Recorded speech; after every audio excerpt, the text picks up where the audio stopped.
Baik, Assalamualaikum warahmatullahi wabarakatuh. Selamat siang Bu, Kepala Sekolah. Pertama sekali saya mohon izin dan maaf nih Bu, terkait dengan tugas yang saya jalani di pendidikan guru penggerak, di mana pada modul ini saya dituntut untuk bisa menyelesaikan tugas, yaitu mewawancarai kepala sekolah tempat saya mengajar terkait dengan pengambilan keputusan yang berbasis kebajikan universal. Jadi untuk kesempatan kali ini Bu, saya ingin coba berdiskusi terkait dengan apa yang saya sampaikan tadi. Yang pertama adalah selama ini bagaimana Ibu Kepala Sekolah dapat mengidentifikasi kasus-kasus yang merupakan dilema etika atau rujukan moral, di mana sama-sama kita ketahui bahwasanya kasus yang bermuatan dilema etika itu adalah ketika ada dua kasus yang kita ingin ambil keputusannya, dua-duanya adalah merupakan benar. Dan disinilah dituntut kepemimpinan kepala sekolah untuk memilih salah satunya mana yang paling terbaik di antara yang baik. Kemudian yang bujukan moral itu adalah kasus di mana satu yang benar dan satu salah, dan secara otomatis siapapun pasti akan mengambil keputusan yang dianggap benar. Kalau yang pertama tadi, kalau saya pribadi saya lebih cenderung melihat dari dampak kasus tersebut, mana yang paling banyak dampak positifnya. Kadang-kadang kan juga ada yang bernilai negatif juga. Nah, mana yang lebih banyak nilai negatifnya, mana yang lebih banyak nilai positifnya, atau mungkin mana yang lebih sedikit nilai negatifnya. Berarti itu yang kita ambil ya. Komitmen dan keberanian. Iya. Nah, itu kita harus berani siap menerima risiko. Karena sebuah keputusan itu kadang-kadang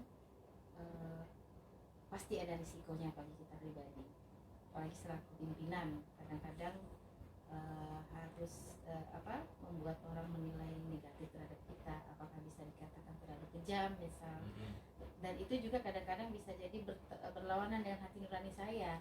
Saya orangnya kadang tidak tega, tidak ini, tapi saya harus berani seperti itu. Dan itu pernah juga saya lakukan, pernah saya hadapi masalah seperti itu, pernah saya hadapi. Walaupun kadang-kadang akhirnya membuat saya sendiri nggak nyaman, terlalu, mungkin ini terlalu yang saya lakukan terlalu, tapi apa boleh buat, mungkin itu tuntutan pekerjaan seperti itu. Oke Bu, kemudian pertanyaan selanjutnya nih Bu, nah selama ini bagaimana Ibu Kepala Sekolah menjalankan pengambilan keputusan di sekolah kita, sekolah Ibu, terutama untuk kasus-kasus di mana ada dua kepentingan nih yang sama-sama benar atau sama-sama mengandung nilai-nilai kebajikan?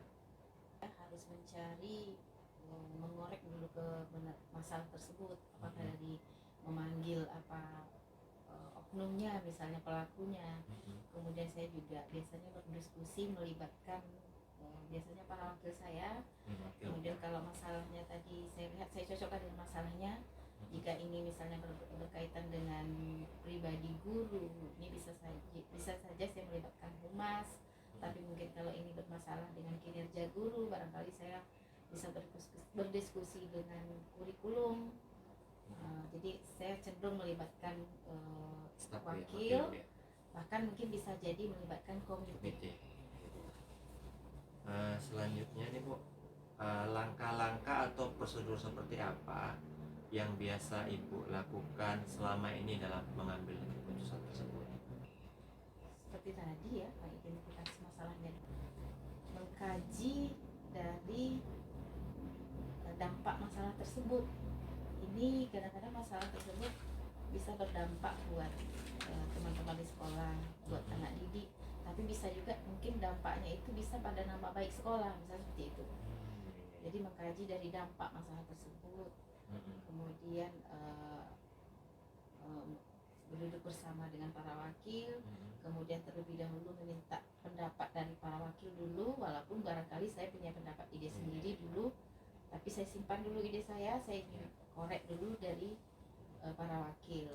Nah, kemudian mungkin setelah banyak usulan dari para wakil, kita ini dulu masing-masing ide itu mana yang lebih besar manfaatnya, mana yang lebih minim nampak apanya, mudaratnya lah, katakan seperti itu. Diuji lah Bu ya, Iya, mana yang seperti paling itu. ini ya. Pasti kita kaji dulu nih, kalau ini Iya, kita iya. buat risikonya ini, kalau ini kita buat dampak positifnya ini. Oke. Baik Bu, selanjutnya hal-hal apa saja yang selama ini Ibu anggap efektif dalam mengambil sebuah keputusan pada kasus-kasus dilema etika? Butuh ketegasan aja barangkali. Jadi jika itu memang udah suatu keputusan yang pantas dilakukan, apapun risikonya, saya harus berani, komitmen barangkali ya. Komitmen, saya harus punya komitmen. Nah, contoh mungkin masalah ada kawan yang seperti kemarin ya, harus menegur, membuat SP 1 nah itu harus berani gitu. Mungkin komitmen dan ketegasan harus kita lakukan. Artinya step by step, mulai dari tahapannya harus kita lakukan. panggilan, kemudian dulu, ada SP sampai pengambilan keputusan Bu ya. Nah ini pasti dengan efektif. tetap berkomunikasi dengan pihak yang atasan lah, katakan orang dinas dalam hal ini. Selanjutnya nih Bu, nah, hal-hal apa saja yang selama ini merupakan tantangan dalam pengambilan keputusan dilema tadi Bu?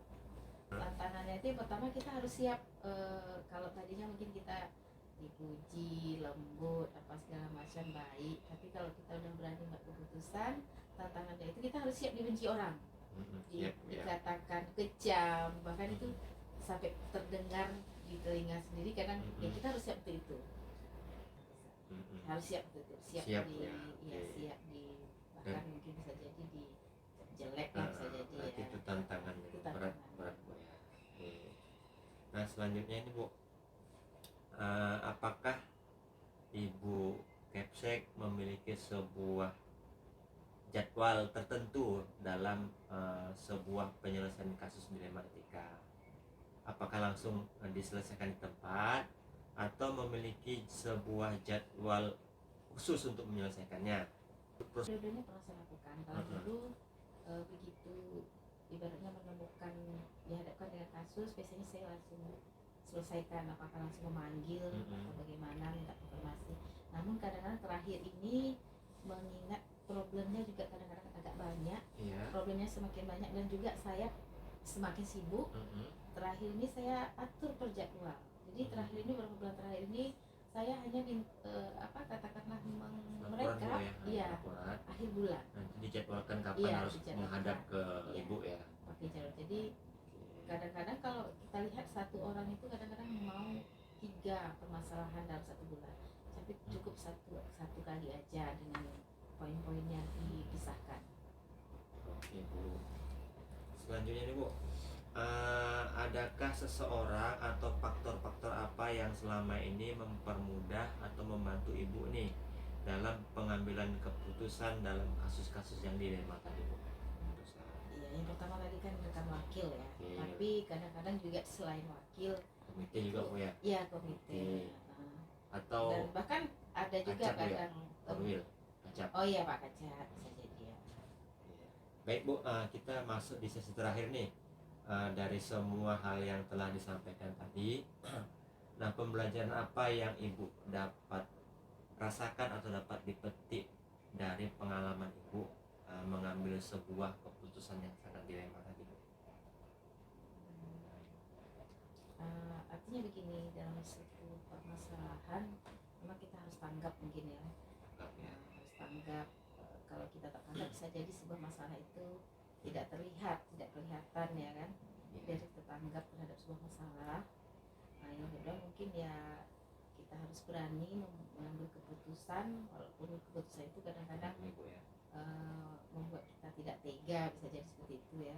Kita harus tegas, harus berani. Yang ketiga mungkin harus membangun sebuah komunikasi, katakanlah semacam tim. Kalau di sini mungkin saya seperti yang saya katakan tadi, wakil tadi lah, Ya. harus membangun komunikasi dalam sebuah tim, harus sering berkoordinasi. Kemudian juga mungkin klarifikasi itu juga penting.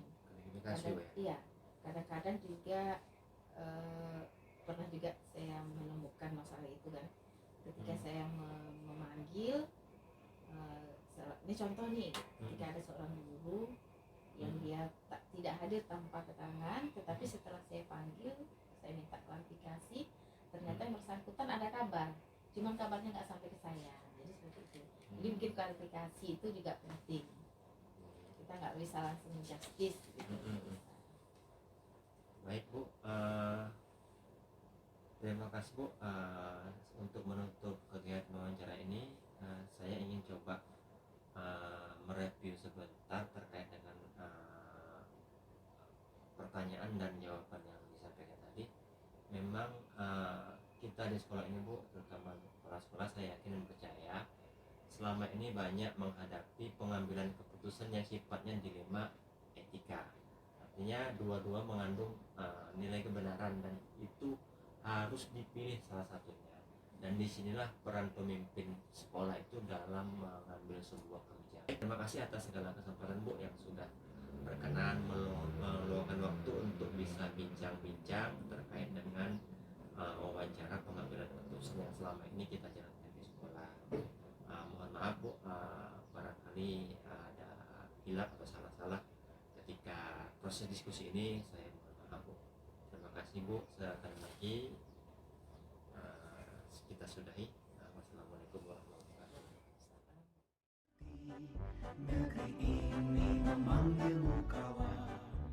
Assalamualaikum warahmatullahi wabarakatuh Bu.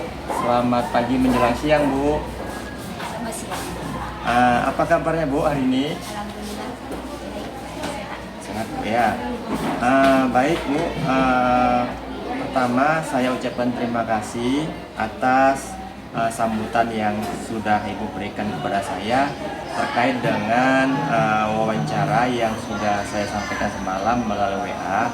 Hari ini kita akan mengadakan wawancara terkait dengan pengambilan keputusan sebagai seorang pemimpin pelajaran, di mana ada kasus-kasus yang mengandung dilema etika, dan saya yakin di sekolah Ibu pasti ada kasus-kasus yang mengandung unsur dilema etika Bu ya.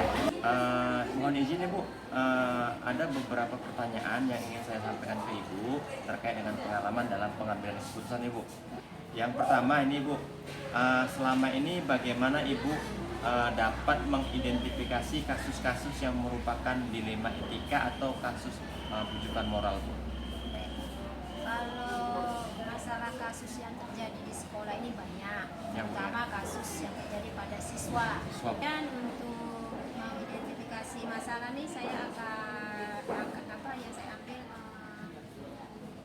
tentu saya melihat jenis kasusnya. Jenis kasusnya Bu ya? Kasusnya ini besar atau kecil, dan termasuk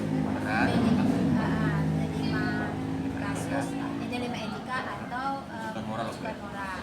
Kalau yang berat ini saya ngambil keputusannya ini yang dilema etika karena sama-sama benar.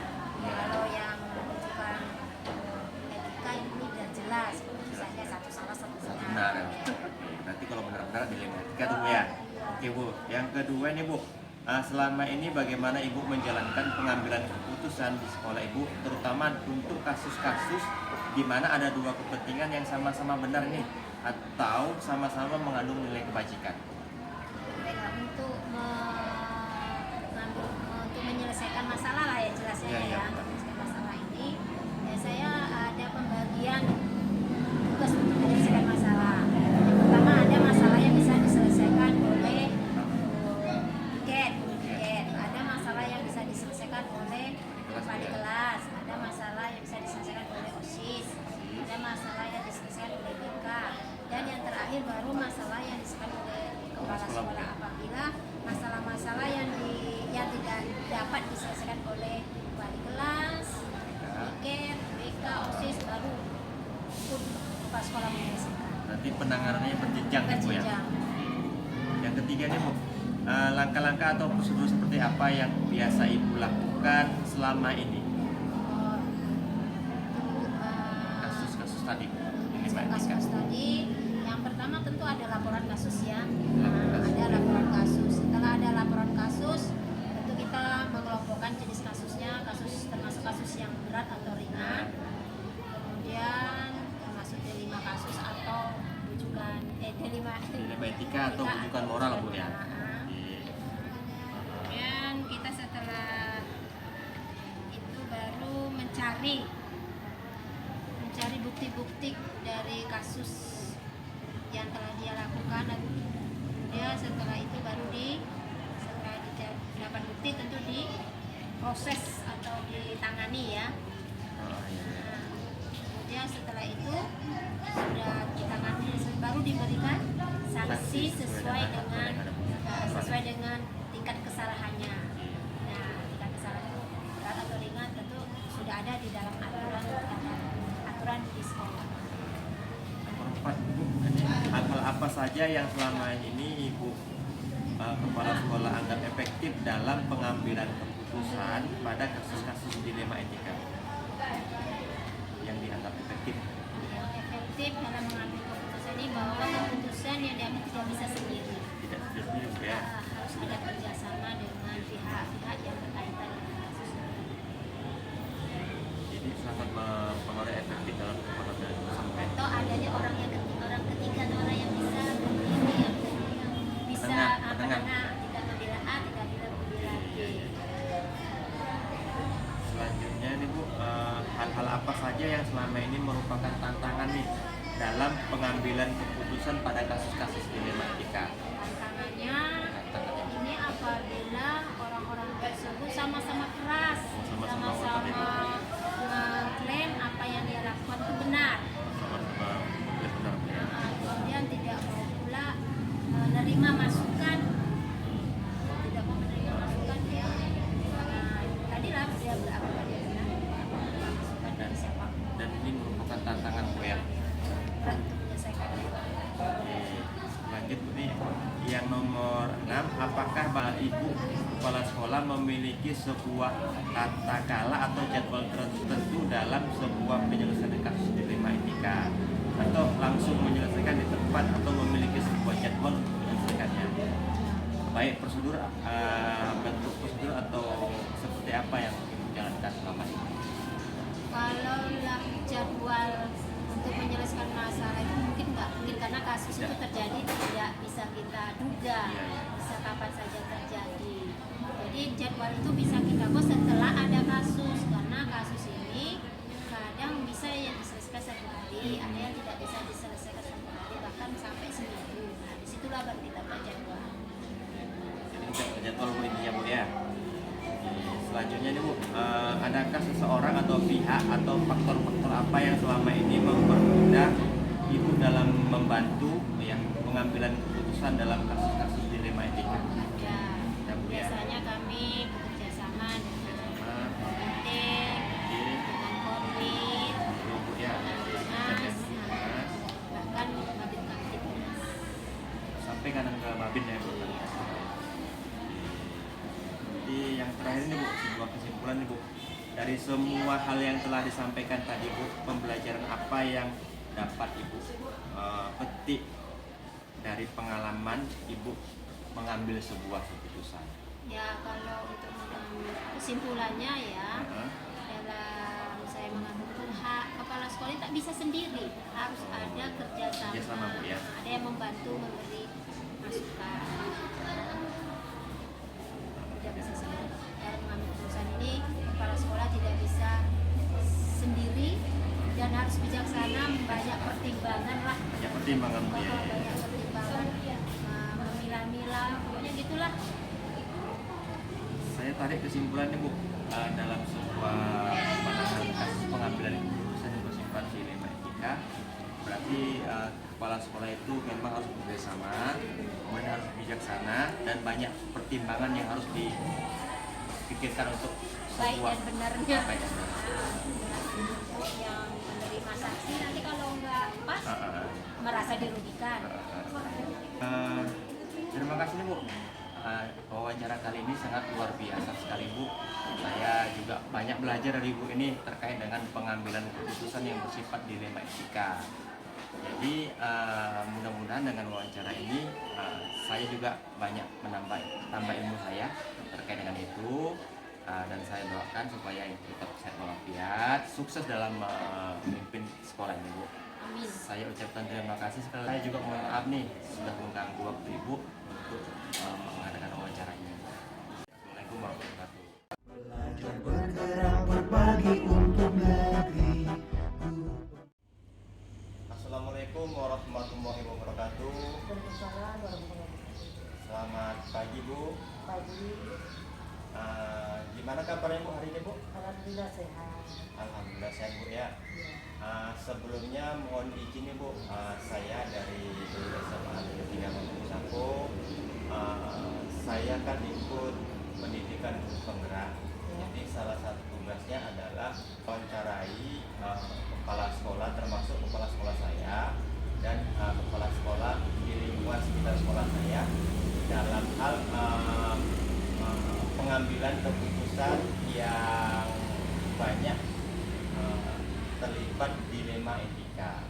Sebagaimana kita ketahui bersama Bu, bahwasanya seorang kepala sekolah sebagai pimpinan sekolah tentunya sering mengambil sebuah keputusan yang mengandung unsur dilema etika. Dilema etika itu sama-sama kita ketahui bahwasannya dua buah keputusan yang sama-sama benar yang ingin kita ambil salah satunya. Nah, di sini unsur dilema etika muncul di sana. Baik Bu, langsung saja Bu ya. Kita mulai Bu, ada beberapa pertanyaan yang ingin saya gali terkait dengan apa yang saya sampaikan tadi. Yang pertama Bu, selama ini bagaimana Ibu mengidentifikasi kasus-kasus yang merupakan kasus dilema etika atau kasus rujukan moral Bu? Moral, Pak. Iya. Mungkin selama ini saya lakukan identifikasi terhadap kasus-kasus yang terjadi. Ya, identifikasi kasus-kasus yang terjadi dengan melakukan pengamatan terlebih dahulu. Mungkin juga mendengarkan berita dari pihak terkait, kemudian saya juga mengecek kebenaran hal tersebut. Mungkin juga intinya begini, jika salah satu yang telah dilakukan cross check dan tindak lanjut Pak. Namun kalau ada hal-hal yang sama-sama benar, mungkin itu diadakan musyawarah terlebih dahulu. Berarti mengidentifikasi kasus yang muncul tadi Bu ya, Ya, Pak. kemudian meng-cross-check dan terakhir adalah memusyawarahkan dengan seluruh lingkungan sekolah Bu ya. Ya, masih Tidak, ya. yang terkait. Terkait, Bu, ya. Kemudian yang kedua ini Bu, nah selama ini bagaimana Ibu menjalankan keputusan pengambilan keputusan di sekolah Ibu, terutama untuk kasus-kasus di mana ada dua kepentingan yang sama-sama benar atau sama-sama mengandung nilai kebaikan. Kalau hal begitu Pak, saya akan bermusyawarah terlebih dahulu dengan guru Iya Bu. atau tenaga pendidikan lainnya Pak. Berarti dibawa ke musyawarah Bu ya. Iya. Selanjutnya yang nomor 3 nih Bu. Nah, langkah-langkah atau prosedur seperti apakah yang biasa Ibu lakukan selama ini? Mungkin yang pertama saya ngecek Pak, ngecek dahulu permasalahannya apa. Kemudian menentukan pihak-pihak yang terkait. Kemudian mendiskusikan dengan teman guru yang menyangkut kepentingan sekolah secara umum. Baru membuat keputusan. Namun apabila berkaitan dengan tugas pribadi saya akan bersuka sendiri dengan mempertimbangkan baik buruknya, kemudian aturan yang berlaku. Ya. Berarti memang dicek dulu Bu ya, dulu masalahnya, kemudian pihak mana yang terkait, kemudian membuat keputusan, dan ketika ini menyangkut kepentingan pribadi atau kepentingan yang lebih bisa diputuskan sendiri Bu ya. Oke. Selanjutnya nih Bu, hal-hal apa saja yang selama ini Ibu anggap efektif nih dalam pengambilan keputusan pada kasus-kasus dilema etika, Bu? Nah, ini mungkin Pak berbicara dari hati ke hati Pak ya. Iya, Bu. Berdiskusi Pak dan pihak terkait, Ya. mungkin masalah tersebut dirundikan dari hati ke hati Pak. Nah, mungkin ini juga bisa dilakukan. Kadang saya merasa sangat sulit Pak, karena berbicara dari hati ke hati tadi menimbulkan suatu rasa sangat sulit. Nah, ini paling efektif, Bu ya. Iya Pak. Nah, selanjutnya, Bu, hal-hal apa saja yang selama ini merupakan tantangan dalam pengambilan keputusan pada kasus-kasus dilema etika tadi, Bu? Kalau Tantangannya kan biasanya banyak tuh, Bu. Iya, Pak. Memutuskan persoalan perasaan kasihan. Nah, perasaan kasihan ini kepada pihak-pihak tertentu. Di situ terkadang saya merasa sangat sulit. Berarti di situ ada benturan, Bu ya, rasa kasihan dengan rasa Iya. keadilan ya. Kita harus ambil Iya, keputusan. itu sangat sulit sekali. Iya, iya. Kemudian yang nomor 6, Bu ya. Apakah Ibu memiliki tata kala atau jadwal nih, Bu? Jadwal tertentu dalam menyelesaikan kasus dilema etika? Apakah Ibu langsung menyelesaikan di tempat atau memiliki jadwal untuk menyelesaikannya? Dan bentuk atau prosedur seperti apa yang biasa Ibu jalankan? Tergantung seberapa mendesaknya nih, Pak. Kalau sekiranya mendesak di pihak terkait, saya jadwalkan terlebih dahulu. Kemudian kalau itu harus langsung menyelesaikan di tempat, itu jadwal dibuat secara terinci, Pak. Jadwalnya kita buat khusus. Iya. Berarti memang ada kalanya dia dijadwalkan, dan ada kalanya Ada memang tidak. tidak, Bu ya. Tergantung kasusnya, Bu ya. Tergantung kasusnya. Iya, yang selanjutnya, Bu, adakah seseorang atau faktor-faktor apa yang selama ini mempermudah atau membantu Ibu dalam pengambilan keputusan dalam kasus-kasus dilema etika tadi? Saya lebih melibatkan diri, Pak. Bu, ya. Saya libatkan diri untuk memutuskan sesuatu itu dengan bermusyawarah. Selain guru, Bu, ada lagi misalnya komite atau korwil misalnya, Bu? Itu yang terkait dengan pihak sekolah, Pak. Guru boleh, tenaga pendidikan boleh, seperti pembantu sekolah kan ada komite sekolah, ataupun mungkin pihak pengawas, mungkin koordinat gitu. Iya. Yang terakhir ini, Bu, dari percakapan kita ini merupakan kesimpulan nih, Bu. Nah, dari semua hal yang telah Ibu sampaikan tadi, nah, pembelajaran apa yang dapat Ibu petik dari pengalaman Ibu dalam mengambil sebuah keputusan dilema etika? Semua persoalan itu, Pak, ada jalan keluarnya. Oh, ya, Bu ya. Jalan keluar itu ada, Pak, diskusikan bersama. Kemudian kita mengacu pada aturan yang berlaku. Artinya kita tak bertentangan dengan hukum, Pak.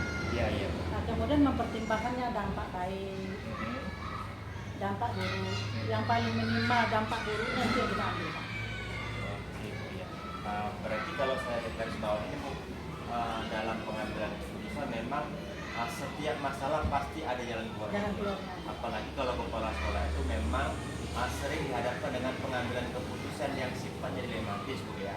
Jadi selain itu juga harus memperhatikan aturan yang ada dan tidak boleh bertentangan dengan aturan yang ada, Bu ya. Dan paling penting adalah seminimal mungkin dampak buruk ketika mengambil keputusan itu jangan sampai muncul, Bu ya. Nah, Ibu, sangat luar biasa sekali, Bu, wawancara kita hari ini. Saya sangat banyak belajar dari Ibu nih hari ini terkait dengan pengambilan keputusan. Untuk itu saya ucapkan terima kasih banyak ini, Ibu, atas kesempatan dan waktu yang sudah diberikan. Barangkali saya mengganggu waktu Ibu nih. Sekali lagi saya ucapkan terima kasih. Mohon maaf atas segala ucapan dan pertanyaan Ibu. Terima kasih. Wassalamualaikum warahmatullahi wabarakatuh. Sama-sama, Pak.